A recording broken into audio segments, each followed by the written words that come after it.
मुलांच्या चेहऱ्यावर आनंद, हसऱ्या आठवणी आणि निसर्गाच्या सान्निध्यातील सुंदर क्षण. जिल्हा परिषद शाळा भालावली नंबर 1 च्या वनभोजनाचे आयोजन मंगळवार दिनांक 21 जानेवारी 2025 रोजी करण्यात आले होते. या वनभोजनाच्या निमित्ताने विद्यार्थ्यांना निसर्गाशी जवळून संवाद साधण्याची, मैत्री, सहकार्य आणि शिस्त यांचे महत्त्व अनुभवण्याची एक सुंदर संधी मिळाली. सकाळी उत्साहात निघालेला प्रवास, खेळ, गाणी, नृत्य आणि विविध उपक्रमांनी हा दिवस अधिकच रंगतदार बनवला.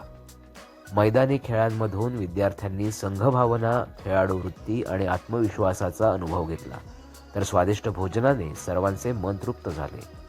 शिक्षकांच्या मार्गदर्शनाखाली आनंदी, सुरक्षित आणि शैक्षणिक दृष्टिकोनातून हे वनभोजन यशस्वीरित्या पार पडले. हे क्षण केवळ सहल नव्हते, तर आयुष्यभर जपून ठेवाव्या अशा सुंदर आठवणी होत्या. जिल्हा परिषद शाळा भालावली नंबर 1 ज्ञानासोबतच संस्कार देणारी शाळा.